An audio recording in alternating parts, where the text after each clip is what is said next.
क्या ये संयोग है कि अटल बिहारी वाजपेयी एबीवीपी से शुरू किया, आरएसएस से शुरू किया और वो बीजेपी में चले गए। एलके आडवाणी, उनका भी ऐसा हुआ। अमित शाह जी, उनका भी ऐसा हुआ। जेपी नड्डा जी जो राष्ट्रीय अध्यक्ष है, उनका भी ऐसा हुआ। मुरली मनोहर जोशी, उनका भी ऐसा हुआ। और सबसे बड़ी बात, हमारे जो प्रधानमंत्री है, उन्होंने अपनी जिंदगी शुरू की थी 1964 से 65 में एबीवीपी ज्वाइन करके। 1978 में वो आरएसएस ज्वाइन करते हैं और 1987 में वो बीजेपी ज्वाइन करते थे। तो आप सभी को नमस्कार।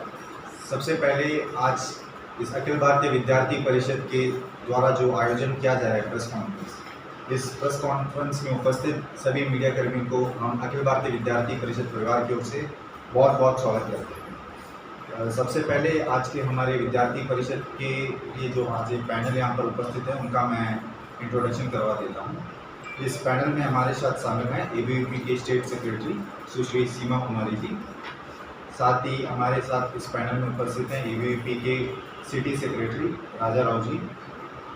हमारे साथ उपस्थित हैं श्री डेविड राजी, एबीवीपी स्टेट मीडिया कन्वीनर, और Shri Rahul ji, ABVP city joint secretary का दायित्व उनका। और मेरा नाम योग भारती सत्य है, मैं अखिल भारतीय विद्यार्थी परिषद का राष्ट्रीय कार्यकारिणी का सदस्य हूँ। आज के इस प्रेस कॉन्फ्रेंस में अखिल भारतीय विद्यार्थी परिषद द्वारा कुछ 4 बिंदुओं पर अपना विषय रखा जाएगा।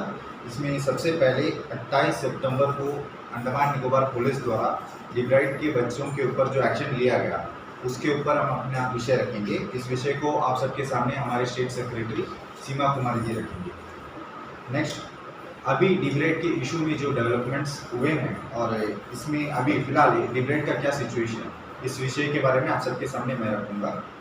और तीसरा, एबीवीपी द्वारा बाकी सभी एनजीओज़ को, पॉलिटिकल पार्टीज़ को, स्टेक होल्डर्स को अपील और उनके लिए एक मैसेज हमारी तरफ से राहुल जी रखेंगे आप सबके सामने। और आखिर में एबीवीपी का स्टैंड और डिमांड, अभी एबीवीपी का स्टैंड क्या है इतना इशू होने के बाद, और हमारा डिमांड क्या है, ये आप सबके सामने हमारे स्टेट मीडिया कन्वीनर डेविड राज रखेंगे। तो इस प्रेस कॉन्फ्रेंस का शुरू करते हुए मैं सबसे पहले हमारे स्टेट सेक्रेटरी सीमा कुमारी जी से आग्रह करूंगा कि आज के हमारे प्रेस कॉन्फ्रेंस के सबसे first issue police action on 28 सितंबर 2022 के ऊपर अपना विषय को रखिए।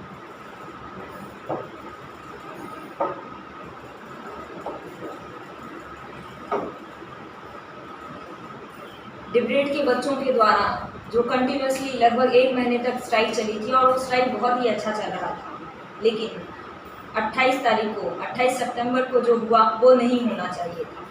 28 सितंबर को जो बच्चों के साथ जो भी व्यवहार किया गया अंडमान एडमिनिस्ट्रेशन और अंडमान पुलिस के द्वारा, उसका हम निंदा करते हैं। अखिल भारतीय विद्यार्थी परिषद उसका निंदा करती है और अखिल भारतीय विद्यार्थी परिषद ये कहना चाहती है कि बच्चों के साथ वो व्यवहार अंडमान पुलिस को नहीं करना चाहिए था जो उन्होंने किया है।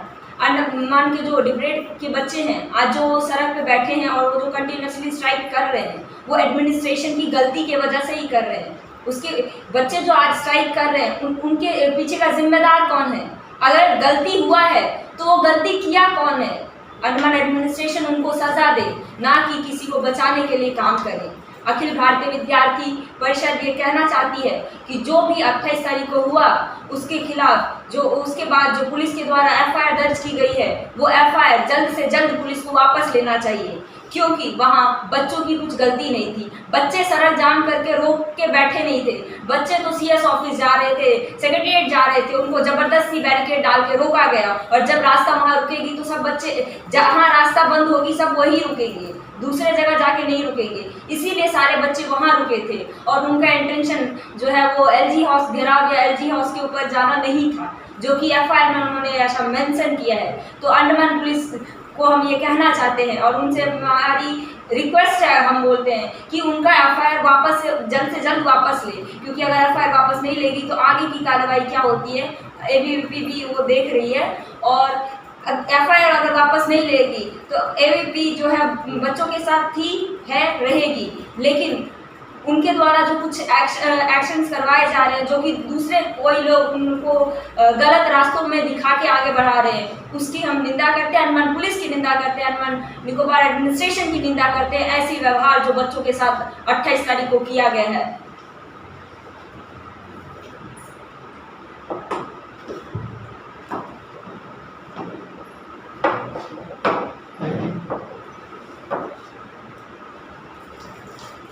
इस प्रेस कॉन्फ्रेंस का सेकंड विषय है कि डिबेट के मामले में अभी क्या नया डेवलपमेंट हुआ है और डिबेट का भी सिचुएशन क्या है।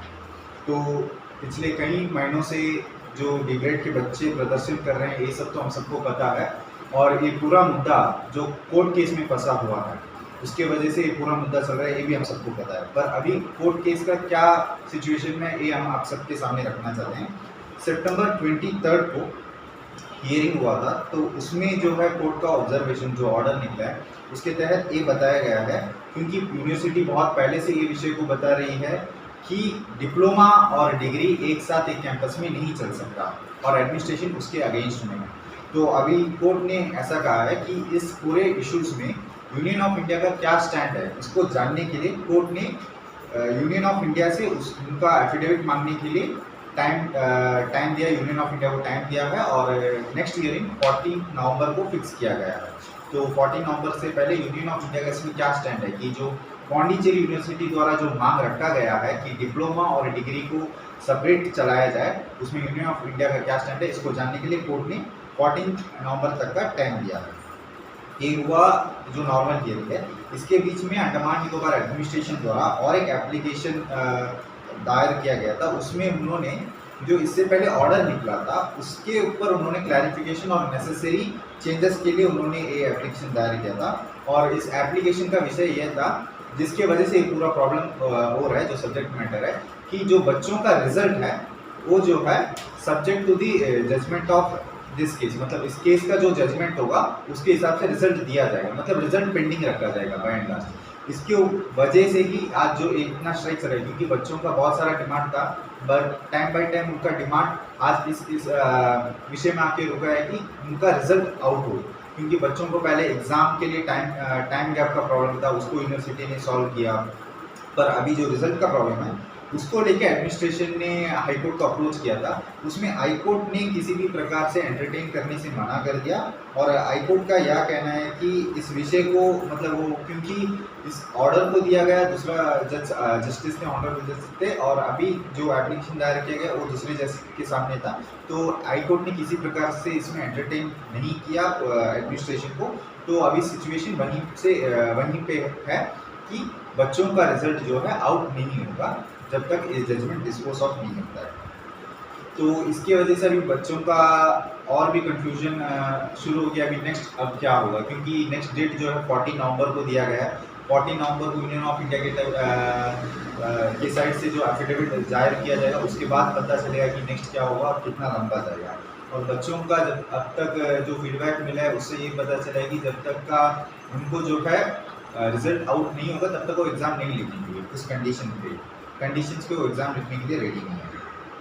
और ये तो अभी कोर्ट के केस का विषय हो गया। अभी एबीवीपी का इसमें मैं ये बताना चाहता हूँ कि एबीवीपी बहुत पहले से, आप सबको पता होगा, बहुत पहले से हम रिप्रेजेंटेशन देते आ रहे हैं डिबेट के मुद्दे में, स्पेशली जो डिप्लोमा और डिग्री को सेपरेशन करने के लिए है उसको लेके पहले से हम लोग डिमांड करते हैं ना। और अभी लेटेस्ट हमने कल भी एक letter honourable lieutenant governor sir को जमा किया था, जिसमें हमने और एक बार इस चीज़ को डिमांड किया है कि डिप्लोमा और डिग्री को सेपरेट किया जाए, जिसकी वजह से इतना प्रॉब्लम हो रहा है। तो इस विषय में हम पब्लिक को इस विषय में क्लैरिटी देना चाहते हैं कि एक कोई नया डिमांड नहीं है। 2016 में जब हमारे honourable lieutenant governor Shri Jagdish Mukhi जी थे, उस समय की बात है जब 2016 में पौंडीचेरी यूनिवर्सिटी की एक टीम डिबेट में विजिट करने आई थी, तब उन्होंने फिर से कंसिस्टेंटली अपना इस डिमांड को पब्लिक के सामने, डिबेट के सामने रखा कि आप जो है अपना डिप्लोमा और डिग्री को अलग कीजिए। तो उसके बाद 2016 में जो सेक्रेटरी एजुकेशन मैम थे उन्होंने 4 असिस्टेंट प्रोफेसर फ्रॉम डिबेट को मेनलैंड में इस जो टेक्निकल एजुकेशन में विजिट करने के लिए भेजा कि उससे वो एक्सप्लोर करे और एक रीजनेबल मतलब एक रिपोर्ट दे। उसके बाद वो कमेटी का भी यही रिपोर्ट आया कि जब इंस्टीट्यूशन शुरू हुआ था उस समय ज़रूरत था कि दोनों एक साथ चले, पर आज के टाइम में जब 2016 के टाइम में अब इसको सेपरेट करना चाहिए, वो कमेटी का भी रिपोर्ट था। और 2017 में हमारे जो ऑनरेबल लेफ्टिनेंट गवर्नर साहब थे प्रोफेसर जगदीश मुखी जी, उन्होंने इसको सेपरेट करने के लिए अप्रूवल दे दिया था।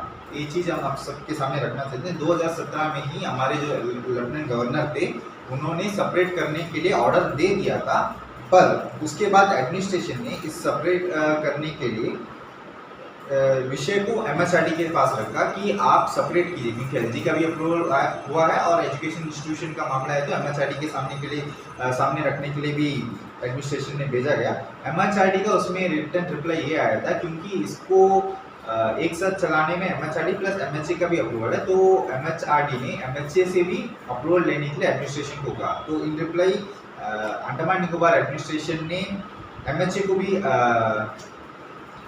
अप्रोच किया और उन्होंने इस विषय को सामने रखा कि हमें दोनों डिग्री और डिप्लोमा को अलग करना है। तो MHA ने इसके रिप्लाई में ये बताया कि आपने जो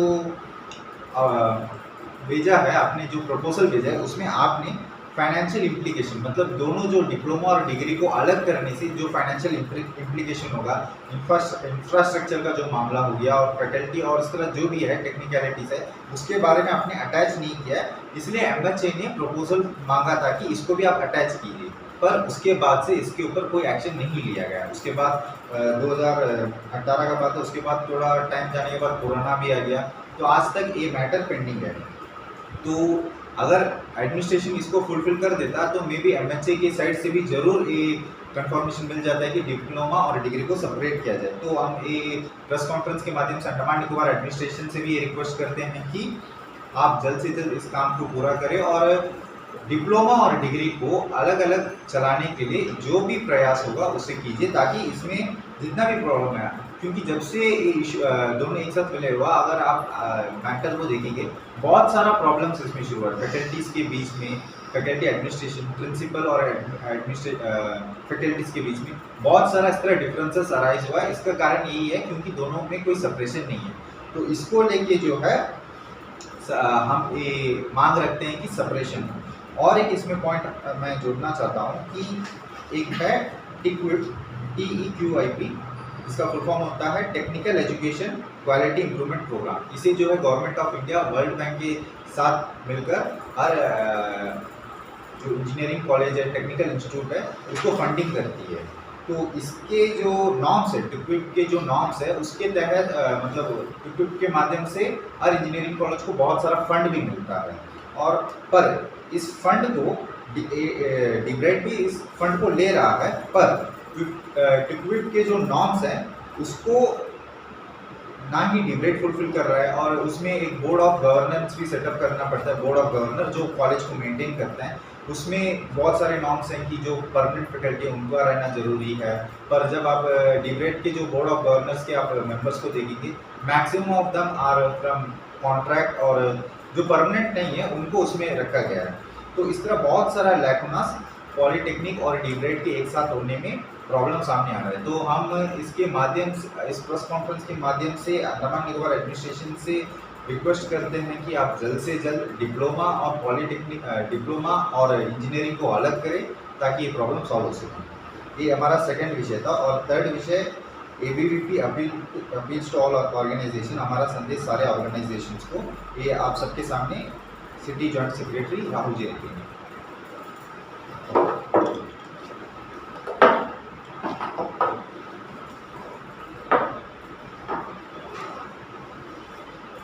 आप सबको नमस्कार। मैं ABVP की तरफ से ये कहना, स्टूडेंट की तरफ से ये कहना चाहता हूँ कि अंडमान के जितना भी लोग हैं वो स्टूडेंट्स की मदद करें, और जितने भी NGO, पॉलिटिकल पार्टी जो भी है वो आके सहायता करें। क्योंकि आपने देखा होगा 28 में, पिछला महीने में 28 को जो हुआ हादसा हुआ वो होना नहीं चाहिए था, पर वो टाइम कोई सहायता देने नहीं आए। तो इसीलिए हम हर जनता, NGO, सबसे पॉलिटिकल पार्टी सबसे ये रिक्वेस्ट करते हैं कि आप हमारे साथ दें, क्योंकि अभी जो हो रहा है वो हमारे लिए ही नहीं, आने वाले भविष्य के लिए भी बहुत इम्पोर्टेंट है। नहीं तो यहाँ पे एक ही इंजीनियरिंग कॉलेज है, इसके वजह से हमारे पास और कोई चॉइस नहीं है। और जैसे कि हम देख रहे हैं हमारे MP जी कुछ रिस्पॉन्स नहीं कर रहे, जबकि उन्होंने इंटरव्यू में भी ये बोला था कि वो आएंगे, पर अभी तक आए नहीं, इस विषय पर कुछ बात नहीं करे। तो कहाँ है MP? हमारा एक सवाल है, जब उनका रिस्पॉन्सिबिलिटी है कि बच्चों के साथ आके बात करें, तो MP है तो देखना चाहिए था क्या हुआ, मुद्दा क्या है। इतना दिन हो गया है हादसा होके, पर अभी तक कुछ रिस्पॉन्स नहीं है, MP का रहता पता नहीं। तो हम जनता से भी ये रिक्वेस्ट करते हैं कि आप भी आगे आइए और हमारा सहायता करें। जी, हमारा जो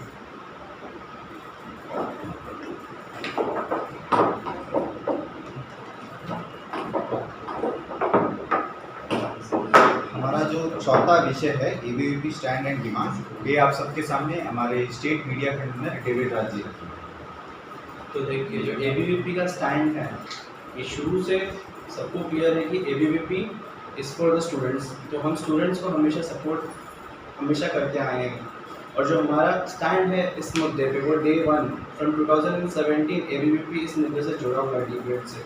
तो उसी दिन से हमने बहुत सारे रिप्रेजेंटेशंस बनाए, मेमोरेंडम्स बनाए, मिनिस्टर्स आए, हम चीफ सेक्रेटरी से मिले, एजुकेशन सेक्रेटरी से मिले, सबसे मिला। तो हमेशा एबीवीपी फ्रंट लाइन में स्टूडेंट्स के साथ हमेशा आता आया है, आएगा और आते रहेगा इन नियर फ्यूचर।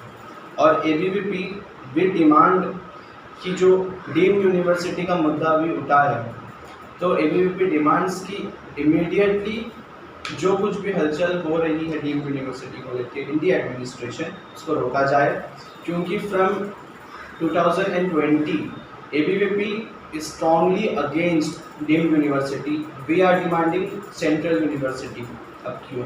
हम पहले ये देखते हैं कि डीम्ड यूनिवर्सिटी को हम क्यों अंडमान में नहीं आना दे रहे हैं, और इसका ड्रॉबैक्स या आप बोल सकते हैं डीमेरिट्स। अगर डीम्ड यूनिवर्सिटी आएगा तो इसका ड्रॉबैक्स भी है। जैसे कि आपको पता है डीम्ड यूनिवर्सिटी मतलब deemed to be university, it is an autonomous university. तो इनको जो ऑटोनमस का एक ऑटोनॉमी का स्टेटस मिलेगा, जब एक एफिलिएटेड यूनिवर्सिटी होकर इतना कुछ स्कैम हो सकता है। A person like Utpal Sharma can easily survive in Andaman. तो ऑटोनॉमस का जो एक दर्जा मिलेगा तो वो ठीक नहीं है, और उसके वजह से जो अंडमान एंड निकोबार के हायर एजुकेशन में होगा पार्शियलिटी। तो एक पार्शियलिटी एक बहुत बड़ा मुद्दा है जिससे हम सबको ही डरना चाहिए नियर फ्यूचर। और डीम्ड यूनिवर्सिटी का जो सिस्टम है, जो सेटअप है, इसको अगर एक जगह का डीम्ड यूनिवर्सिटी एक जगह पे इम्प्लीमेंट होता है तो इनको जो फंडिंग होती है वो बाहर से नहीं आता है। It is a self funded university. So क्योंकि इनका फंड जो है बाहर से नहीं आता है, तो जो बच्चे का फीस स्ट्रक्चर होगा ड्रास्टिकली वो एलिवेट होगा। अगर आप जैसा ईयरली अभी आप टैगोर कॉलेज ले लीजिए, आप 4000 रुपये देते हैं, हु कैन से अगर डीम्ड यूनिवर्सिटी आया तो उसी बच्चे को 20,000 रुपये देना पड़ेगा पर ईयर का, जो कि फिजिबल नहीं है अंडमान निकोबार के हिसाब से। और जो भी क्वालिटी ऑफ एजुकेशन होगा वो डिग्रेड होगा डीम्ड यूनिवर्सिटी के आने से। जितना भी परमानेंट फैकल्टीज़ होंगे उसके जॉब को भी खतरा है। और जो इंडिपेंडेंट डिसीजन होगा इसमें, जो भी डिसीजन होगा कोई हायर अथॉरिटी इनको पर मॉनिटर नहीं करेगी ऑन डीम्ड यूनिवर्सिटी, तो इनके इंडिपेंडेंट डिसीजन मेकिंग होगा, जिसकी वजह से अनफेयर डिसीजंस भी ये ले सकते हैं, और उनका जो आफ्टर इफेक्ट होता है, जो इम्पैक्ट होता है, वो हम बच्चे भुगतेंगे। और मैं आपको बता दूं कि जैसा लेह में आपको पता है कि उधर भी सेंट्रल यूनिवर्सिटी एस्टैब्लिश हो चुका है। So from 2020 ABVP is demanding central university. और सेंट्रल यूनिवर्सिटी का जो मुद्दा है, आप अगर ले फॉर एग्जांपल ले लेंगे तो वहाँ पे जो स्टूडेंट का स्ट्रेंथ है वो अंडमान का 20% भी नहीं है, लेकिन वहाँ पे सेंट्रल यूनिवर्सिटी इम्प्लीमेंट हो चुका है। So we are demanding central university. और जो लास्ट मंथ हमारा जो ABVP का जो स्टेट का डेलीगेट टीम है, हम लोग ने सेक्रेटरी एजुकेशन वेदिता रेड्डी मैम से मिली, हमारा मुलाकात हुई। तो मैम से जब ये क्वेश्चन हमने रेस किया कि मैम डीम्ड यूनिवर्सिटी आ रहा था, सुनने में आया, सो उन्होंने खुले में ही अब बोल दिया कि नहीं, अभी तक बातचीत में ही है, इनिशियल स्टेजेस में शुरू नहीं हुआ। लेकिन हमें जब लेटर ऑन पता चला कि अंडर में इसका एक कमिटी बन चुका है and they are working on it, और बहुत जल्दी ही डीम्ड यूनिवर्सिटी इम्प्लीमेंट करने का सोच रहे हैं।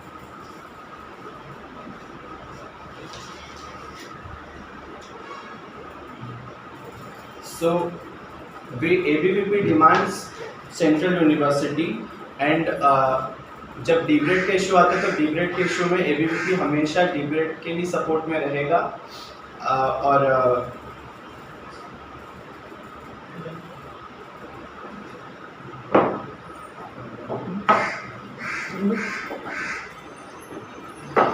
इसके साथ हमारे कॉन्फ्रेंस समाप्त होता है। क्वेश्चन क्वेश्चन एबीवीपी जो है डे 1 से स्टूडेंट्स के साथ प्रोटेस्ट कर रहा था और आखिरी दिन जब प्रोटेस्ट हुआ था जिसमें ये पूरा मिशाप हुआ जहाँ पर अंडमान निकोबार पुलिस ने टीयर गैस फायर किया और वाटर कैनन्स यूज किए, उस दिन एबीवीपी के कोई भी टॉप लीडर्स वहाँ पर मौजूद नहीं थे प्रोटेस्ट में बच्चों के साथ। तो ऐसा क्या हुआ था कि लास्ट दिन आप लोगों का प्रेजेंस वहाँ पे नहीं था और बच्चों को उस दिन आपने गाइड नहीं किया उस पूरे प्रोटेस्ट को लेकर? जैसे आप सबको पता है कि ये जो आंदोलन है एबीवीपी के द्वारा शुरू किया गया था और आज भी हमारा यही स्टैंड है कि हम बच्चों के साथ खड़े हैं। और जहाँ तक 28 सितंबर को जो बच्चों द्वारा स्ट्राइक किया गया था उसका हमें इंफॉर्मेशन नहीं था, हमें नहीं पता चला और उस समय हम अपने थोड़े कुछ मेंबरशिप ड्राइव, हमारा कुछ पर्सनल जो एबीवीपी का प्रोग्राम है वो चल रहा था, तो हम पर्सनली उसको गाइड कर रहे थे। इवन जब बच्चे हमें उसका इन्फॉर्मेशन तो नहीं था, प्लस बच्चों को तो सीएस ऑफिस जाना था और बीच में बैठे और उसके बाद रात को जो भी हुआ उसके बाद हम बच्चे से मिलने भी गए, बच्चों से मिलने भी गए, मेडिकल गए थे और पीएस अबरिन भी गए थे ताकि कोई अगर बच्चों को डिटेन किया गया है तो उनसे बात करके क्या सोल्यूशन हो देखने के लिए। जैसे आपने बोला 28 के स्ट्राइक में एबीवीपी के लोग वहाँ क्यों नहीं थे, पार्था सारथी जी ने तो बताया है कि हमारा मेंबरशिप ड्राइव भी चलता है, वो भी एक रीज़न था। और दूसरा रीज़न ये भी था कि हम जो कंटिन्यूसली बच्चों का समर्थन कर रहे थे उसके बीच में कुछ गुट ऐसे आ गए जो कि बच्चों की मन स्थिति को बदल रहे थे और उनको वायलेंट करने पर मजबूर कर रहे थे कि ऐसे करोगे तो ऐसा होगा। हम उन्हें समझा रहे थे, वो समझ नहीं रहे थे। इससे पहले 1-2 दिन पहले भी रात को बच्चे गोलघर में रुके थे, आप सबको पता ही होगा। उस दिन भी हम लोगों ने बच्चों को समझाया, लेकिन उस बच्चों में कुछ लोग ऐसे आ गए जो कि बच्चों की मनस्थिति को बदल रहे थे, उन्हें आक्रोशित कर रहे थे प्रशासन के खिलाफ और ऐसे काम करने के लिए बच्चों को मजबूर कर रहे थे कि तुम लोग ऐसे करो, जिसके वजह से 28 को जो हुआ वो हुआ। क्योंकि अखिल भारतीय विद्यार्थी परिषद के द्वारा जब बच्चे 2 बार रैलियां की, हम सीएस ऑफिस तक गए थे, तब तक रैलियां हुई, बैरिकेड को हटाते हुए हम गए, लेकिन किसी बच्चे के ऊपर हाथ नहीं उठा। आखिर 28 तारीख को ऐसा क्यों हुआ?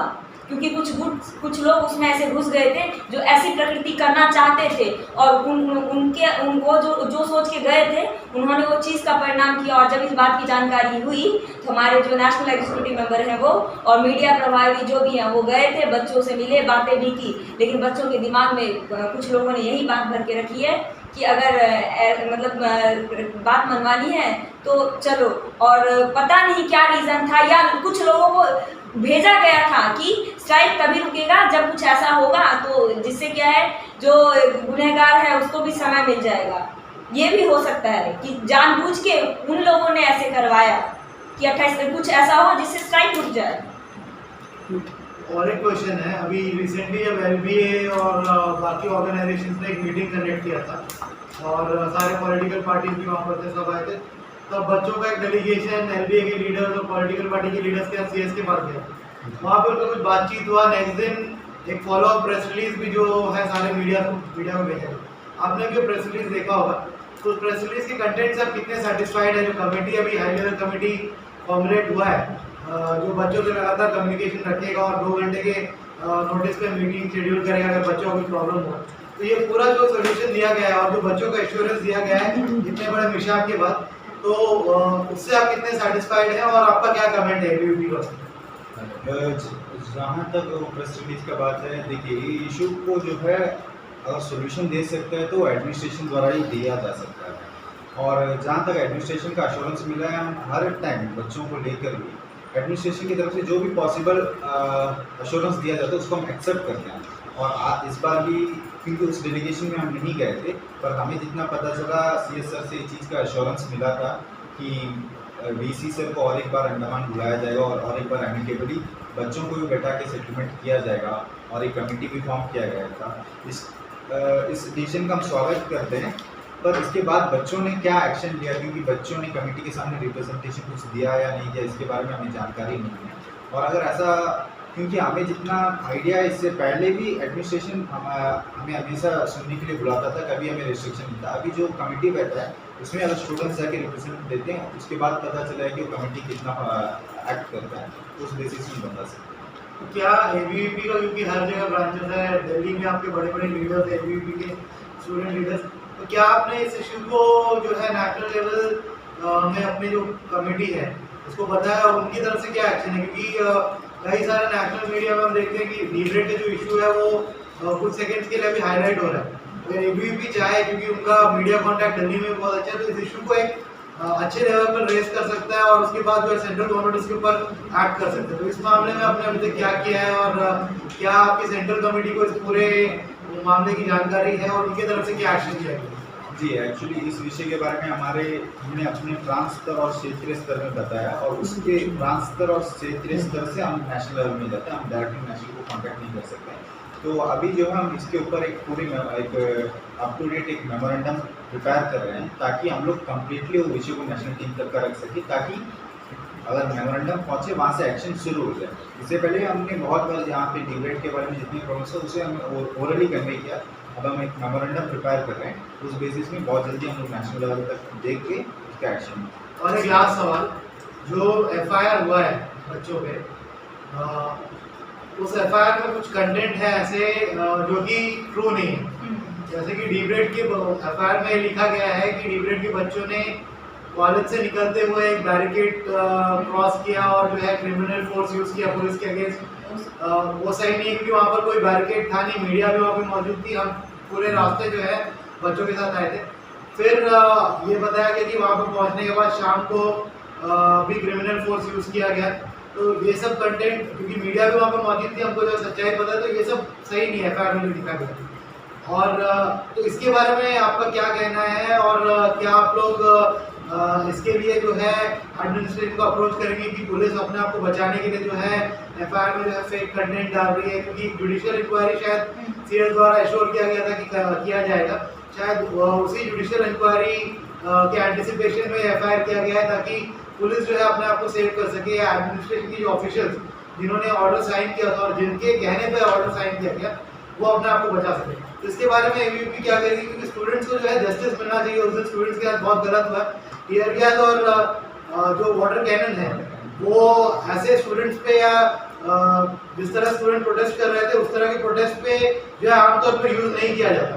तो क्यों ये किया गया? इसके ऊपर इंक्वायरी होना चाहिए। एबीवीपी का क्या स्टैंड रहेगा इस पूरे इशू पर? जैसे कि आपने पहले बताया कि जो पुलिस ने एफआईआर किया है उसमें जो कुछ मिसलीडिंग स्टेटमेंट्स एफआईआर में उन्होंने दर्ज करवाया है।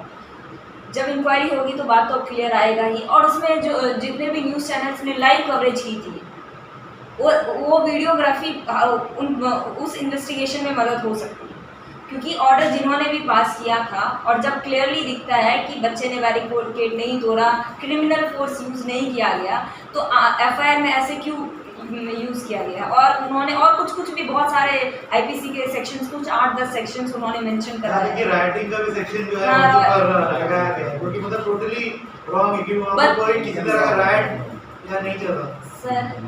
सर यहाँ कोई भी बच्चों का मेंसली ऐसा कुछ था ही नहीं कि वो ऐसा गुनाह करे। उनका ये था कि हमारा फ्यूचर अनसिक्योर है, एडमिनिस्ट्रेशन हमारा फ्यूचर सिक्योर कर सकता है तो सचिवालय चलो। अभी बीच में पुलिस प्रशासन के द्वारा उन्हें रोका गया, उनके द्वारा पानी का छिड़काव किया गया और गैस भी छोड़े गए।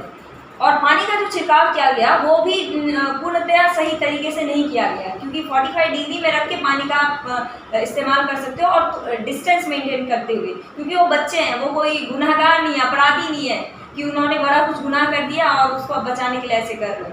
बच्चे तो जा रहे थे, आपने उन्हें रोका, बैरिकेड लगा के आपने उन्हें रोका, बैरिकेड देखिए, चलो वो भी मान गए, चलो बैठ गए, उनको फिर उठाने के लिए आपने इतने कुछ किए। आखिर बच्चों का यहाँ क्या गुनाह है? यही कि वो अपने फ्यूचर के लिए चिंतित हैं, अंडमान के भविष्य के लिए चिंतित है, क्योंकि आज तो ये बच्चे निकल जाएंगे आगे। एक चीज़ मैं पूछना चाहूँगा, 2 पॉइंट पे आ जाते हैं, धीरे धीरे हम लोग सब सवालों पे आएंगे।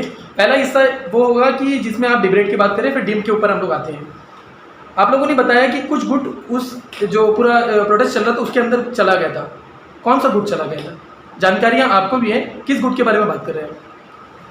जी, जहाँ तक हमें आपको पता है पहले से एबीवीपी इसको लीड कर रहा है। अभी कौन सा गुट किया है, क्योंकि हमने पहले बताया था इसके बारे में हमें इंफॉर्मेशन नहीं है। उस दिन जो स्ट्राइक हुआ था उसके बारे में आपको पता है वहाँ पे कोई गुट घुस गया था, जैसा मैम ने बताया? क्योंकि उसका रिएक्शन देखिए, जो हिसाब से बच्चों का रिएक्शन देखिए, क्योंकि जो एक महीने से कंटिन्यूसली ऐसे स्ट्राइक कर रही थी, अचानक बिना बताए उन्होंने नहीं, ऐसे मेरा कर बहुत सीधा साधा सा सवाल है। आपने कहा एक गुट अंदर चला गया था, अगर आपके पास जानकारी होगी कोई गुट गया तभी आप ये बोल रही हैं, तो हम चाहते हैं कि आपके माध्यम से हमारे दर्शकों को पता चले जो उस दिन पूरा का पूरा मामला हुआ था, किस गुट ने उन चीज़ों को भड़काया आपकी जानकारी में जो है। आप सभी ने मीडिया कवरेज किया है, आपने देखा होगा कौन लोग थे नहीं। मैम हम तो मीडिया की तरफ से हैं, हाँ। हम तो आपसे सवाल कर रहे हैं कि कौन से गुट के बारे में बात कर रहे हैं। जो दूसरे स्टूडेंट यूनियन से जिनको खबर पूरी नहीं थी, वो बिना खबर लिए क्या मैटर है नहीं मैटर है, इतने दिन बच्चों के समर्थन में नहीं आ रहे थे और उससे पहले कुछ बच्चों को भड़का रहे थे और वो गुट गए। हमारा यही मानना है जिसकी वजह से इतना कुछ हुआ, ठीक और है, वो बीच में दिखे नहीं कि कहाँ है नहीं। ठीक है। बीच मेरा में मेरा सिर्फ एक सवाल डिबेट से होगा, फिर टीम की तरफ मैं आता हूँ। इसका हल क्या हो सकता है? एडमिनिस्ट्रेशन में जो वाइस चांसलर का आना था, वो तो कुलपति आगे चले गए, वाइस चांसलर आगे चले गए, सोल्यूशन निकला नहीं। इसके बाद बताया गया कि दोबारा वीसी को बुलाया जाएगा। कोर्ट से मामला सुलझेगा कि फिर मिनिस्ट्री से मामला सुलझेगा? ये कहाँ हो सकता है वो बताइएगा। देखिए, पहले से हम इस विषय को बता रहे हैं कि ये जो डिबेट का मुद्दा और 17 कंडीशंस है, ये मोर ऑफ पॉलिसी मैटर है।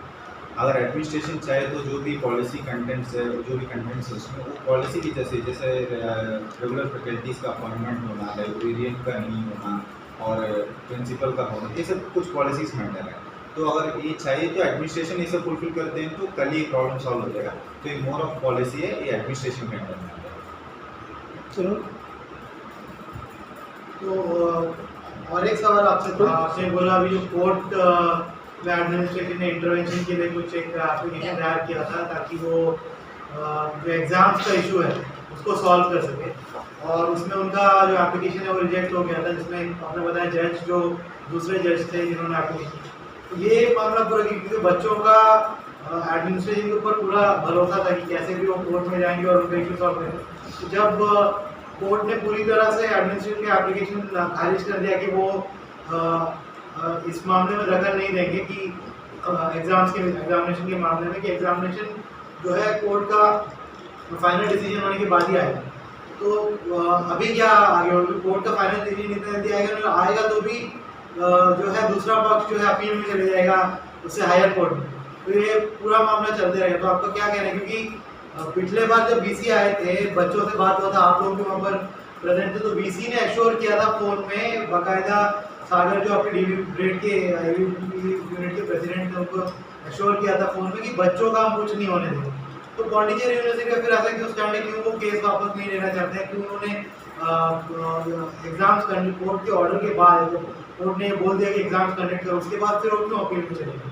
जी, इस विषय के बारे में मैं बताना चाहता हूँ। ये जो पूरा मुद्दा हुआ था वीसी सर से एक बार एश्योरेंस मिलने के बाद, हम एक बार एबीवीपी का डेलीगेशन सेक्रेटरी एजुकेशन मैम से भी मिलने गए थे। जब वीसी सर का एश्योरेंस मिला था उसके बाद बच्चे कुछ दिन वेट करे, उसके बाद फिर से बैठे।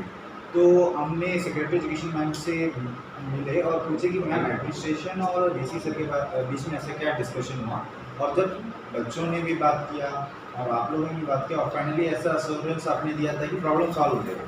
तो उस समय सेक्रेटरी एजुकेशन मैम ने कहा कि वीसी सर तो एक्सेप्ट करे थे, और अभी पता नहीं कोर्ट में उनकी तरफ से जो एडवोकेट अपेयर हो रहे हैं वो और कुछ आर्ग्यूमेंट कर रहे हैं। तो उस समय उन्होंने हमें वेट करने के लिए कहा था कि इस ऑर्डर के लिए कि वो ऑर्डर आ जाए, क्योंकि उस समय आर्ग्यूमेंट होता, ऑर्डर अपलोड नहीं होता, तो ऑर्डर के लिए वेट करने बताए थे।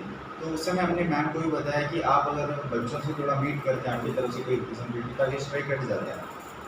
तो उसके बाद अभी जो ऑर्डर अपलोड हुआ उसमें अभी ये चीज़ सामने आया है कि कोर्ट ने अभी यूनियन ऑफ इंडिया के स्टैंड को जाने के लिए एफिडेविट जमा करने को कहा, तो इसकी वजह से नेक्स्ट डेट 14 नवंबर हुआ। मेरा बेसिकली क्वेश्चन ये था कि एडमिनिस्ट्रेशन के पास अभी फाइनल ऑर्डर का वेट करने के अलावा और कोई चारा बचा नहीं, उनके पास बस अभी एक ही चारा है कि वो फाइनल ऑर्डर का वेट करें, या तो पौंडीचेरी यूनिवर्सिटी के साथ नेगोशिएट करें और दोनों पक्ष जो है अपने अपने केसेस को कोर्ट से वापस लें। तो अभी बस मतलब एक ही चारा है उनके पास, तो वही उनको करना पड़ेगा अभी।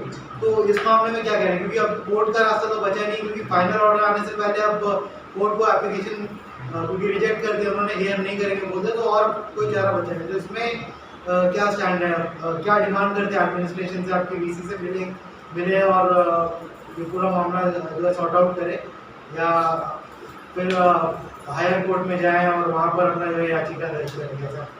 जी, कोर्ट का मामला तो चलते रहेगा, पर जैसे आपने बताया था इसी विषय को लेके सीएस सर ने बच्चों को अश्योरेंस दिया है कि अभी फिर से डीसी सर को बुलाएंगे और बच्चों को बैठा के एक तीनों पार्टी के बीच में जो सेटलमेंट होगा वो होगा। अदरवाइज कोर्ट को छोड़ के इसका एक सोल्यूशन आता है कि अगर एडमिनिस्ट्रेशन 17 कंडीशंस को फुलफिल कर देता है तो ये प्रॉब्लम सॉल्व हो सकता है, या दोनों पार्टी कुछ एमिकेबली सेटल करके कुछ अंडरटेकिंग लिख के देखिए और केस वापस ले लेते हैं तो ये सॉल्व हो सकता है। तो अभी देखना होगा कि अभी 1 वीक का जो सीएस सर ने टाइम मांगा था उस बीच में क्या डेवलपमेंट होता है, क्या बीसी सर आते हैं और बच्चे से मिलकर क्या सोल्यूशन होता है, इसको वेट करेंगे। ये पूरे स्ट्राइक में एक चीज़ देखा जा रहा है, जो डॉक्टर उत्पल शर्मा वाला जो एक इशू था वो कहीं ना कहीं जो है अब दबने लगा। अभी 17 कंडीशंस जो है फुलफिल करने का जो इशू ज़्यादा आ रहा है, लेकिन जो बच्चे स्टार्टिंग से बोल रहे थे कि उत्पल शर्मा जी की वजह से सारे प्रॉब्लम्स आ रहे हैं, वो दिख रहा है कि कहीं ना कहीं अब दबता जा रहा है। तो इसमें आपका क्या कहना है कि एबीवीपी अभी भी अपने स्टैंड पे है डॉक्टर उत्पल शर्मा के इस पूरे इशू को लेकर? क्या अभी भी आप डिमांड कर रहे हैं डॉक्टर उत्पल शर्मा का रेजिग्नेशन और उनके ऊपर इंक्वायरी? क्योंकि सीएच साहब ने शायद बच्चों को अश्योर किया था, सीएच साहब ने शायद बच्चों को अश्योर किया था कि शो कॉज नोटिस शायद डॉक्टर उत्पल शर्मा को इशू किया गया और उस शो कॉज नोटिस का वो रिप्लाई देंगे और उसके बाद उनके ऊपर एक्शन लेंगे। तो आपका क्या स्टैंड है एबीवीपी का? क्योंकि उस दिन जब मीटिंग हुई उस दिन बीजेपी के कुछ लीडर भी वहाँ पे मौजूद थे जो क्लियरली ये बात बोल रहे थे कि अपना जो एफिलिएशन और एग्जामिनेशन का इशू है उसको रेज करो, जो इंडिविजुअल का इशू है बाद में देखा जाएगा। तो ये सब के मामला एबीवीपी का क्या मेन स्टैंड है? जी देखिए, स्टूडेंट्स तो अपना प्रॉब्लम को बताने के लिए सामने है और वो प्रॉब्लम बताते समय उनके सामने ये है कि उनका प्रिंसिपल सर ही उनका मेन रीज़न ही प्रॉब्लम था।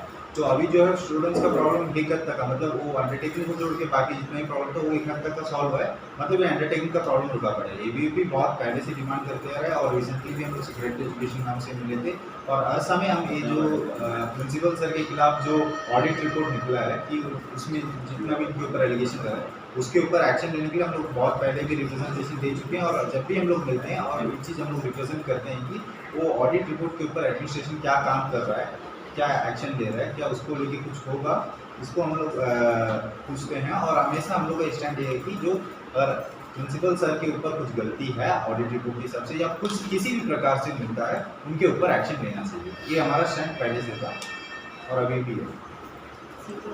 देखिए, मेरा ये सवाल है कि फ्रॉम डे वन से आप लोग एक बीग्रेड के जितने भी छात्र हैं उनका आप लोग साथ दे रहे हैं, तो अचानक से ऐसा क्या हुआ कि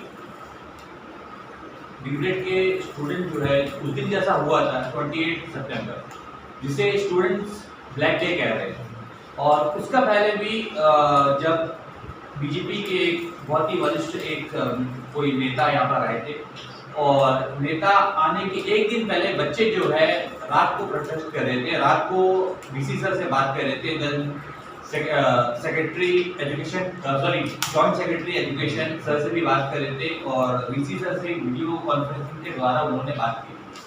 तो उस समय उसे क्या ऐसा मतलब बच्चों को क्या बताया गया था और उस समय भी जो प्रोटेस्ट हुआ था उसमें भी आपने एबीवीपी ने साथ नहीं दिया था और उस दिन जो हुआ था 28 को उस दिन भी एबीवीपी ने साथ नहीं दिया। आखिर ऐसा क्या हुआ?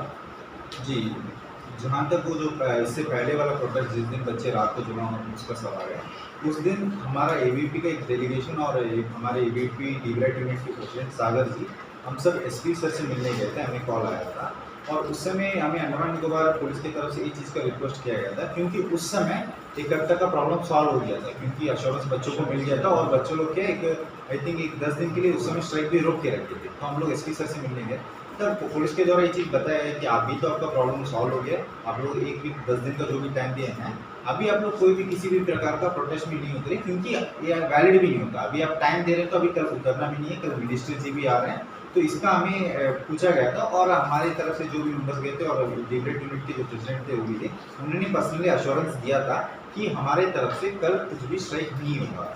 उसके बाद उसी दिन रात को पौंडीचेरी यूनिवर्सिटी से एक नोटिफिकेशन निकलता है एग्जाम को लेकर जिसमें फिर से इस विषय को बारे में बताया गया कि अंडरटेकिंग के बेसिस में एग्जाम होगा। तो उसके सुनने के बाद बच्चे फिर से रोड में आने तैयार हो गए। तो उस समय हमने कुछ बच्चों को समझाया था कि देखिए आज हम लोग एसपी सर को अश्योरेंस दे के आए और प्लस उस समय हमें भी कुछ रिलेबल सोर्स से खबर मिला था कि कुछ मिस्टेक्स की वजह से कुछ हुआ है तो हम क्या एक दिन 2 दिन का वेट करते हैं, क्योंकि इसको क्या कंफ्यूजन है उसको हम लोग एक बार यूनिवर्सिटी से क्लैरिफाई कर लेते हैं, क्योंकि सैटरडे संडे 2 दिन छुट्टी हम लोग कैसे भी कर लेते हैं। उसके बाद अगर क्लैरिफिकेशन नहीं मिलते तो हम लोग मंडे से उतरते हैं, क्योंकि आज हम लोग एक बार एश्योरेंस दे के आए और हुआ वैसे भी बच्चे जमा हुए, थोड़े देर बाद एश्योरेंस वीसी सर से बात होने के बाद उनको जो भी मिस्टेक पता चला उसके बाद बैक हो गए। तो इसी विषय को हम लोग बहुत पहले से कर रहे थे, इस वजह से हम लोगों ने उस दिन रात को पार्टिसिपेट नहीं किया था।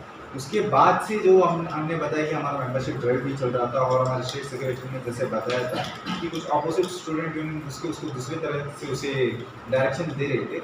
उस दिन हमें तो जो 28 को तो उसका खबर नहीं था, जब बच्चे आए उसके बाद पता चला और उस तरह जो भी अपोजिट स्टूडेंट यूनियन उसको लीड कर रहा था उन्होंने जिस डायरेक्शन से लेके गया वो डायरेक्शन ठीक नहीं था, जैसे भी हुआ उसके वजह से हम उस दिन पार्टिसिपेट नहीं करे। पर उसके बाद जब भी इस तरह पुलिस द्वारा जो एक्शन लिया उसके बाद तुरंत बाद हम उस स्पॉट पर पहुंचे और बच्चों को जो भी सहायता दे सकते थे हमारी तरफ से वो देने का आश्वासन। देखिए, हम आपसे ये कहना चाहते हैं कि आपने अभी एक शब्द कहा कि आपको पता नहीं था उस दिन क्या हुआ या वहाँ पर जो चल रहा था वो चीज़ के बारे में आपको नहीं पता था। हम आपको ये बता रहे हैं सिर्फ अंडमान निकोबार में ही नहीं, इवन इंडिया के हर जगह से हमें कॉल आ रहे थे और हमें पूछ रहे थे कि अंडमान में ऐसा क्या हो रहा है, डीब्रेड के जो स्टूडेंट्स हैं वो क्यों प्रोटेस्ट कर रहे हैं। क्योंकि हम आपको ये बता दें कि सारे जितने सोशल मीडिया प्लेटफॉर्म हैं सब में उस समय फोटो वीडियो शेयर होना वहाँ पर शुरू हो गए थे और तब भी और आपने ये कहा कि कुछ दूसरे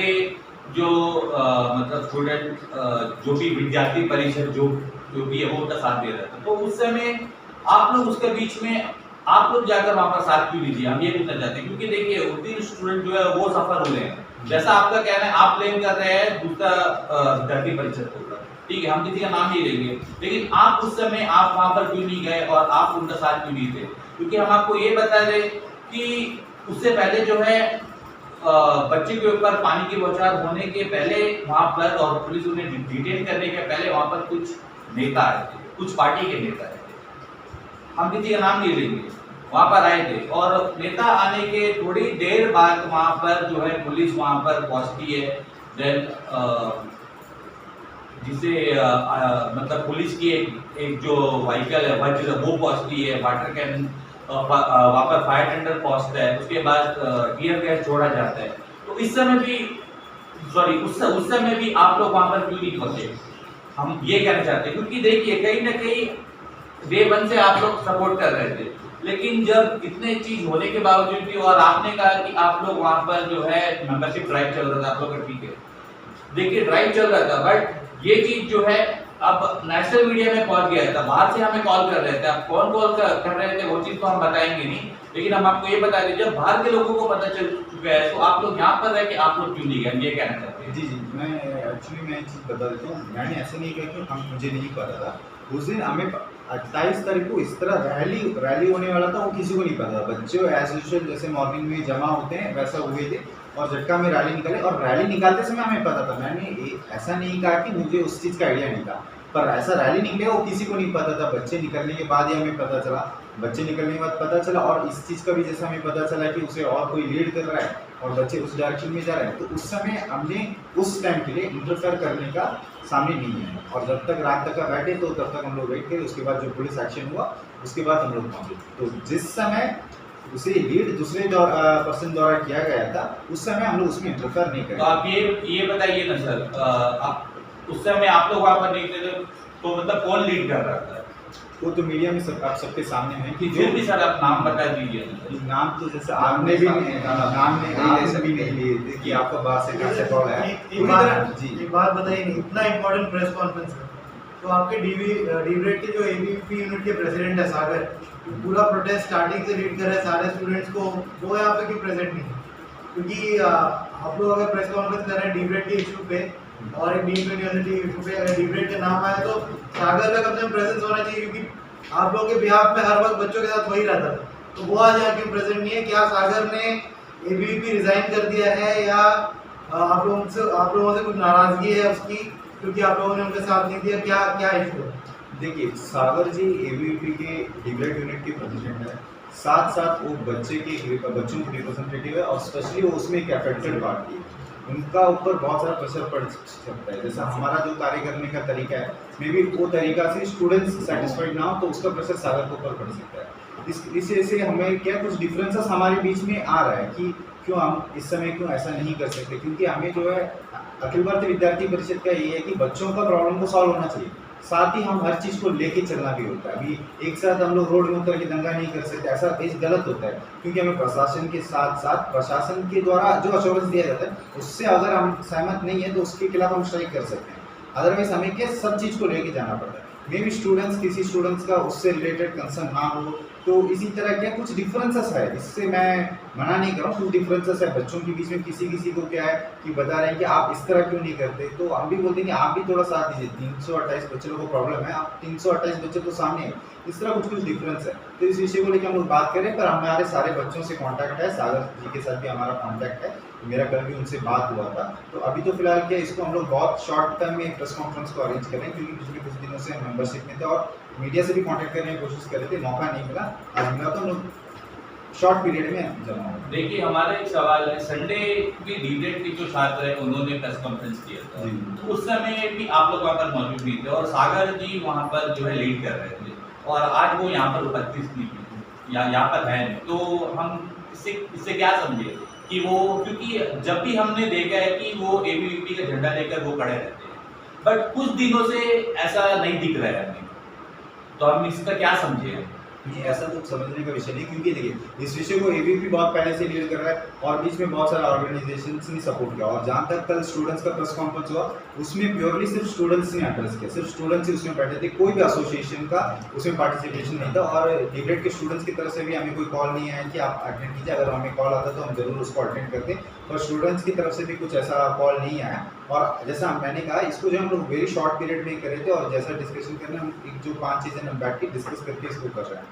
देखिए हमारा और एक सवाल है, ये सिर्फ आपसे नहीं है, ये जितने भी लोग हमें देख रहे हैं और इवन जितने भी लीडर्स हैं पॉलिटिकल पार्टीज के बड़े बड़े, इवन जो हमारे आइलैंड को रिप्रेजेंट करते हैं, वो भी जब इतना सब हो रहा था तब उस समय जो लोग इतनी बड़ी बड़ी बातें करते हैं कि वो लोग ये करेंगे वो करेंगे, लेकिन उस समय वहाँ पर क्यों मौजूद नहीं थे?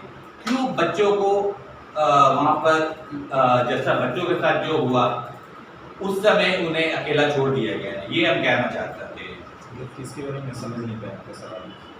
नहीं, हम ये कहना चाहते हैं कि देखिए जितने भी बड़े बड़े पॉलिटिकल पार्टीज हैं, ठीक है, तो उनको भी हम ये मैसेज पहुंचाना चाहते हैं हमारे चैनल के थ्रू कि देखिए वो सब तो कह रहे हैं कि बच्चों के साथ है, ये है वो है, ठीक है, और हमारे आइलैंड की जो हमारे आइलैंड को रिप्रेजेंट कर रहे हैं हमारे एकमात्र एमपी साहब, ठीक है, तो जब इतना कुछ हो रहा था तो उस समय वहाँ पर कोई क्यों नहीं दिखाई दिया, कोई क्यों नहीं रोका बच्चों को?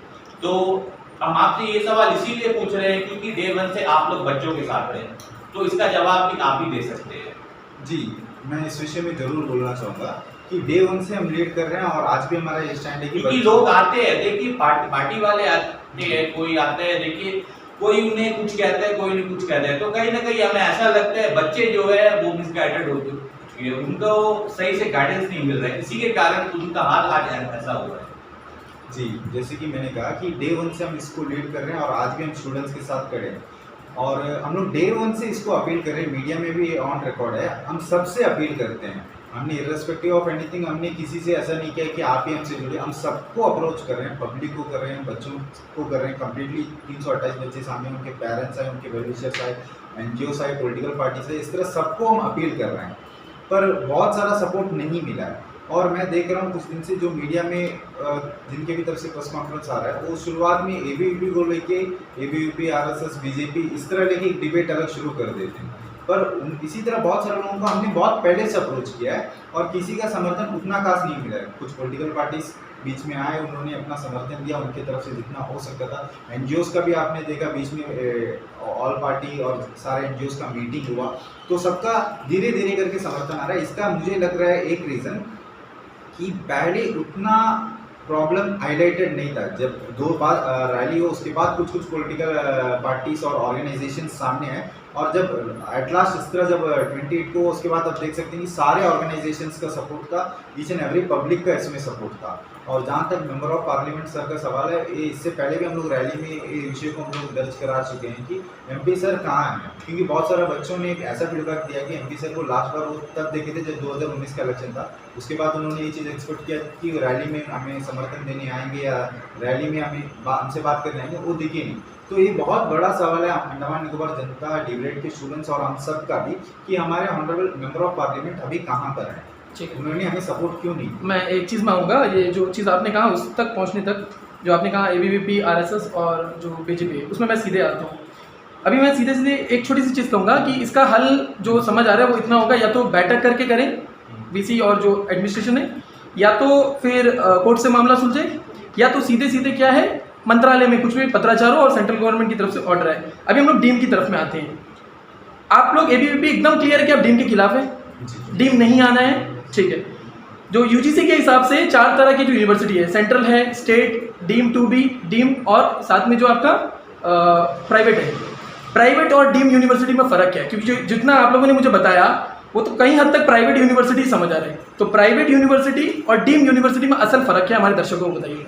जी, मुझे जितना आइडिया है, देखिए सेंट्रल होता है, स्टेट होता है और डीम्ड होता है। प्राइवेट यूनिवर्सिटीज भी डीम्ड में आता है कि प्राइवेट डीम्ड मतलब एक ऐसा कंस्टिट्यूएंट नहीं, प्राइवेट सेपरेट होता है, सेपरेट वो जैसे लवली यूनिवर्सिटी है पंजाब का, वो एक नहीं सेपरेट बॉडी आएगा। मैं उसका वजह बताता हूँ आपको, आई विल टेल यू, मैं उसमें आता हूँ। आप लोग पहले मुझे बताइए कि आप लोग डीम के खिलाफ है, क्लियर है। चलिए 12 मई 1958 को इंडिया में पहला जो है डीम यूनिवर्सिटी शुरू हुआ, Indian institute of science Bangalore में स्टार्ट हुआ था, ठीक है।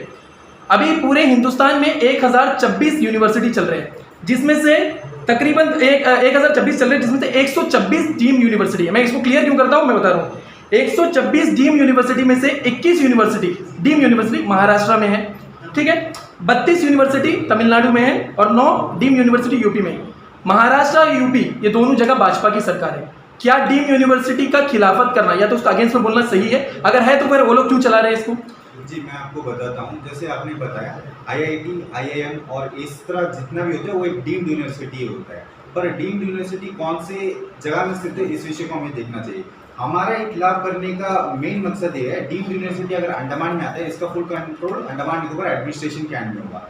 पर हमारा ये डिमांड है कि एक सेंट्रल यूनिवर्सिटी आए, क्योंकि उसका कंट्रोल बीसी सर, एक बीसी अपॉइंट करके उनके हाथ में आता है। और सर मेरा अगला है, डीम ला कौन रहे हैं? अंडमान एडमिनिस्ट्रेशन ला रहे हैं कि केंद्र सरकार ला रही है? डीम्ड, देखिए मैं इस विषय को आपको बहुत एलाबोरेटली बताता हूँ कि अंडमान एंड निकोबार में इससे पहले जब honourable lieutenant governor professor Jagdish Mukhi जी थे, उनका ये स्टेटमेंट है कि अंडमान को डीम्ड यूनिवर्सिटी मिलेगा। और एबीपी की तरफ से हमने बहुत सारा आरटीआई किया, इसका डॉक्यूमेंट हमारे पास अवेलेबल है, मैं इसे उसके बाद आपको दे भी सकता हूँ कि अंडमान निकोबार को डीम्ड यूनिवर्सिटी देने के लिए बहुत सारा स्टेप्स लिया गया है। यहाँ से भी लिया गया जब जगदीश मुखी सर एलजी थे, तो यहाँ से बहुत सारा रिप्रेजेंटेशन दिया गया, वहाँ से भी आया है। पर जब 2018 में हमारे माननीय प्रधानमंत्री मोदी जी आ रहे थे, वो आने के 1 महीने पहले कुछ विषय ऐसा हुआ कि एडमिनिस्ट्रेशन की तरफ से ऐसा मान लिया गया कि डीम को जल्दी अनाउंस करेंगे, तो उसके वजह से यहाँ पे डीम डाला है। अदरवाइज अंडमान निकोबार एडमिनिस्ट्रेशन भी जब प्रोफेसर जगदीश मुखी जी थे, उस समय सेंट्रल के लिए काम कर रहा था। ठीक, मेरे 2 ही सवाल है सर। क्या एबीवीपी बालराज माधोक जी के सिद्धांतों पे चल रहा है आज भी? दोबारा मैं रिपीट करूंगा, क्या एबीवीपी बालराज माधोक जी के सिद्धांतों पे आज भी चल रहा है? जी जी बताइए। जी चल रहा है। जी चलो, क्या सिद्धांत है उनके?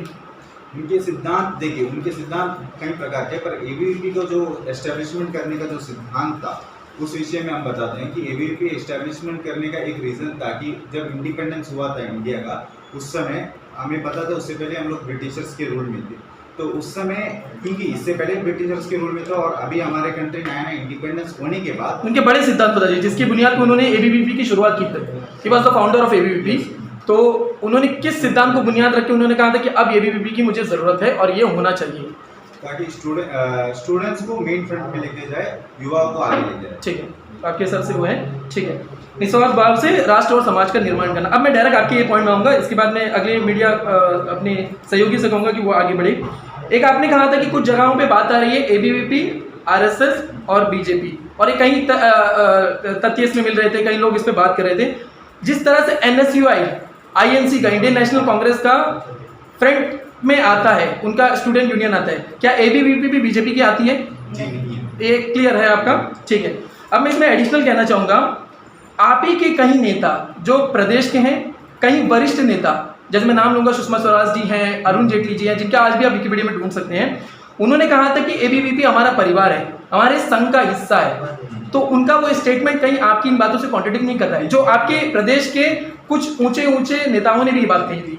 जी, एक कॉन्ट्रडिक्ट नहीं कर रहा है इस विषय से, क्योंकि आप देखिए सुषमा स्वराज जी थी, अरुण जेटली जी थे, वो कहीं ना कहीं एबीवीपी से आगे अपना पॉलिटिकल लाइफ शुरू करते ठीक है। और आप स्पेसिफिकली अगर बीजेपी को बोले तो बहुत सारे, अगर आप आंध्र प्रदेश और तेलंगाना स्टेट में देखी जाए, जो एबीवीपी के मेंबर्स हैं वो वहाँ के लोकल पार्टी से उनका बहुत अच्छा पार्टिसिपेशन, और वर्तमान में जो गवर्नमेंट चल रहा है उसमें बहुत अच्छा ठीक है। पार्टिसिपेशन। मैं मान लेता हूँ, एक बात, मेरा अंत हो रहा है, मैं मान लेता हूँ एक बात कि एबीवीपी कहीं से भी आपका ऑफिशियली बीजेपी से रजिस्टर्ड नहीं है, ये कहीं पे मिलता नहीं, इसकी मैंने भी छानबीन की थी। आरएसएस में जुड़ा है, आरएसएस का फ्रंटलाइन विंग है, ठीक है। क्या ये संयोग है कि अटल बिहारी वाजपेयी एबीवीपी से शुरू किया, आरएसएस से शुरू किया और वो बीजेपी में चले गए? एलके आडवाणी, उनका भी ऐसा हुआ। अमित शाह जी, उनका भी ऐसा हुआ। जेपी नड्डा जी जो राष्ट्रीय अध्यक्ष है, उनका भी ऐसा हुआ। मुरली मनोहर जोशी, उनका भी ऐसा हुआ। और सबसे बड़ी बात, हमारे जो प्रधानमंत्री है, उन्होंने अपनी जिंदगी शुरू की थी 1964 से 65 में एबीवीपी ज्वाइन करके। 1978 में वो आरएसएस ज्वाइन करते हैं और 1987 में वो बीजेपी ज्वाइन करते थे। तो ये सारा जो हो रहा है, ये क्या संयोग मात्र है, सिर्फ एक इत्तेफाक है कि ये पूरी रचना बनी हुई है? ये रचना कुछ बनी नहीं हुई है। जैसे आपने बताया था कि एबीवीपी और आरएसएस का एक विंग है, स्टूडेंट विंग है, और बीजेपी जो है एक आरएसएस का पॉलिटिकल पार्टी है। तो बस बीजेपी आरएसएस का पॉलिटिकल पार्टी, मतलब मानते हैं आरएसएस उसके पीछे में खड़ा है, बीजेपी उसका पॉलिटिकल पार्टी है। ये मानने का बात नहीं है, एक्सेप्टेड फैक्ट है, बहुत पहले से है। बीजेपी के पीछे आरएसएस है। जी। ठीक। और जहाँ तक ये विषय का आपने क्या सवाल पूछा था अभी? मैंने पूछा था कि इतने सारे जो बड़े बड़े नेता आ रहे हैं, ये संयोग मात्र है, इत्तेफाक है कि बना बनाया एक प्लान है? प्लान ऐसा कुछ नहीं है। देखिए, मैंने जैसा कहा था कि आरएसएस का एक स्टूडेंट विंग है और एक पॉलिटिकल पार्टी है।